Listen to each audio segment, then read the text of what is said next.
Good afternoon. Welcome to Citizen Live at 1. I'm Julie Gishuru.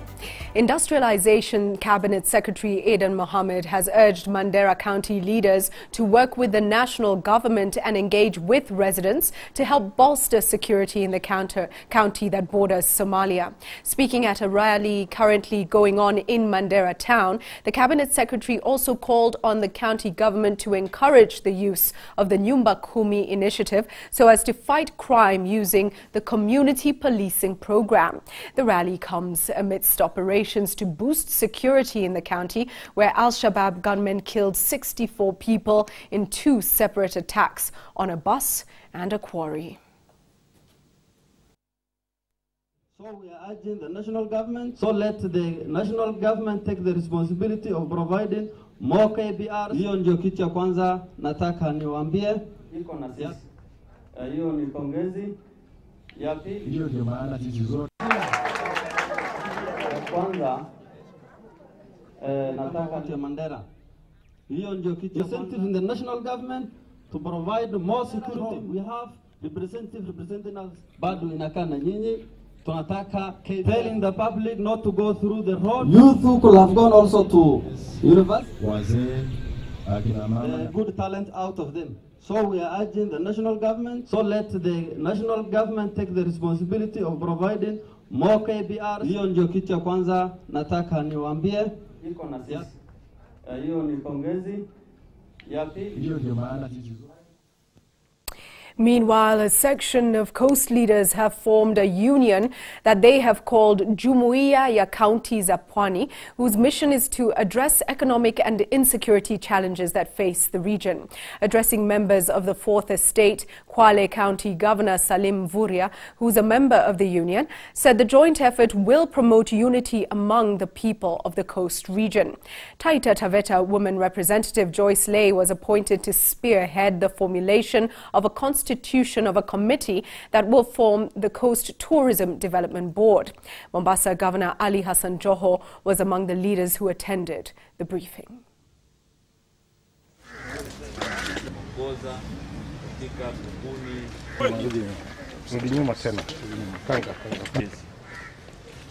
Pia katika madiboga ndio atatuongoza kwa biashara. Of late we have seen a lot of incidences that have put this region to be very insecure. So we will work closely with the national government to make sure that we address issues of insecurity. And in this regard, we also call on all leaders who visit this region to make sure that we don't make statements that amplify insecurity in our region.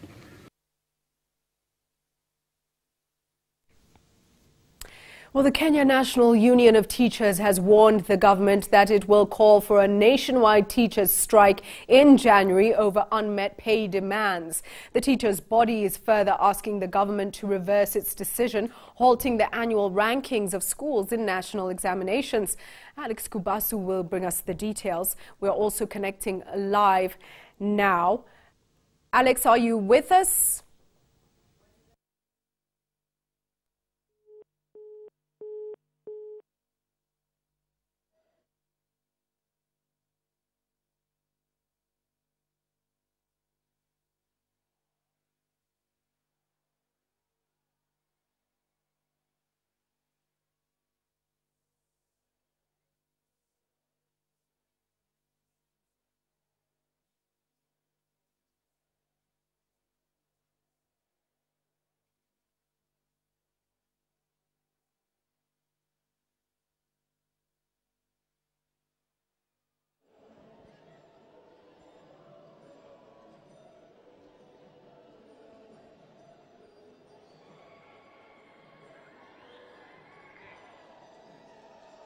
Yes, indeed, we are live here at the Kasarani Gymnasium for the 57th annual Kenya National Union of Teachers Delegates Conference that started about 3 hours ago.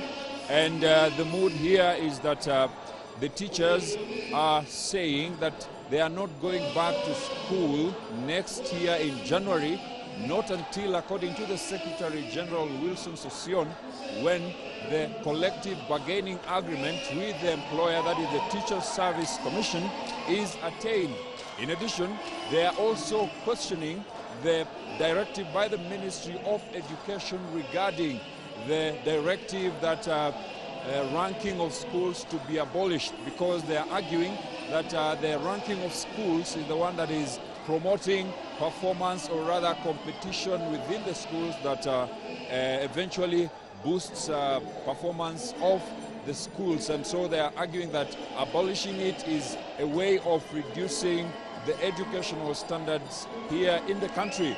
The Kenya National Union of Teachers also is on the case, that is courtesy of the umbrella body, which is the TUC, about the Salaries and Remuneration Commission. They are saying they could only advise not to direct them on the salaries of their teachers, which they say it's still very little. So there are quite a number of issues here. We were expecting the Deputy President to be here, but from the look of things here, it looks like the Minister of Education, Professor Jacob Kaimenyi, could be the one who would represent him here. Right now we are at, they are having some entertainment break, but we're expecting Professor Kaimenyi to speak some minutes from now. Otherwise, the Teachers Service Commissioner CEO Gabriel Lengoiboni, who has had a bit of a tough time speaking to the teachers here because he is the employer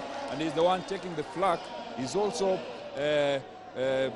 he's insisted that the Teachers Service Commission, as the employer of teachers, will work hard to ensure that the services it provides to the teachers, who are a key pillar in our nation, are also affected, including employment and training of the teachers to be able to make the teaching profession an enviable one and a respectable one here in country.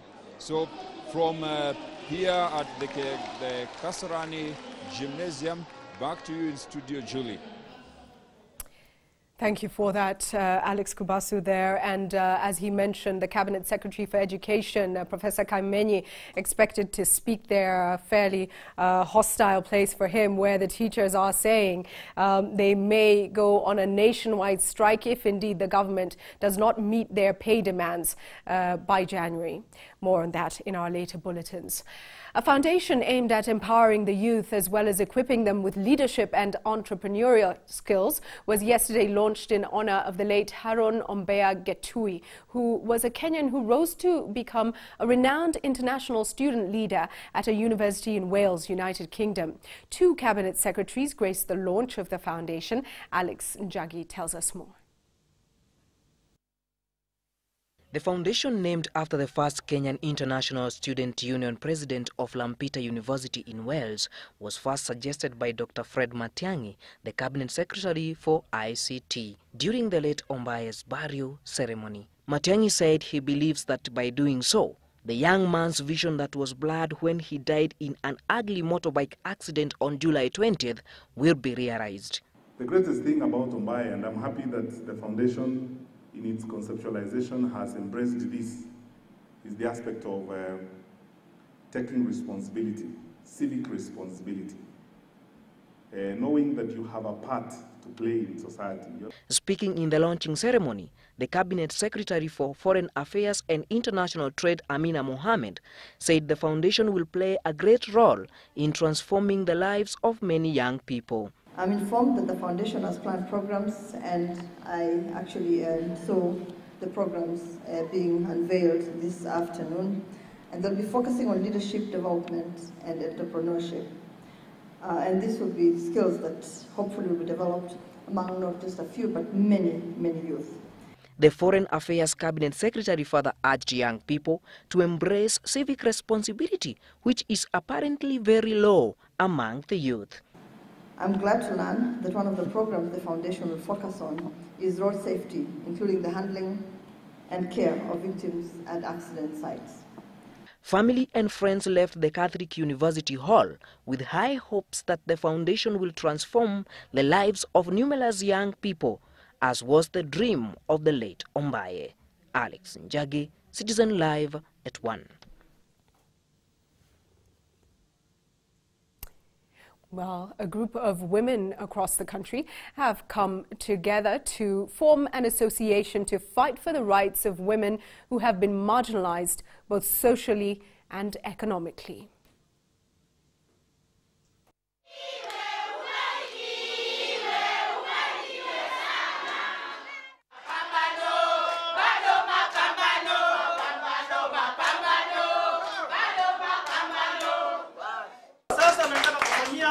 Wananchi kazi. Kwa hivyo viongozi wote wale aspirants, kama ni Kidero, kama ni Shebesh, kama ni Margaret Wanjiru, kama ni Waitutu, kama ni nani, Mheshimiwa Millicent ako hapa. Tushikane sote. Tuache tofauti zetu za kisiasa kando. Fanyia wananchi kazi. Nairobi Senator Mike Sonko there supporting women empowerment. We're taking a break on Citizen Live at 1. Do come back for much more. Stay with us.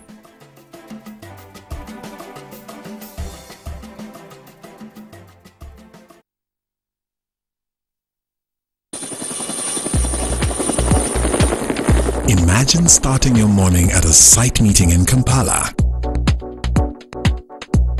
sitting for a power lunch in Nairobi later, and joining your family for some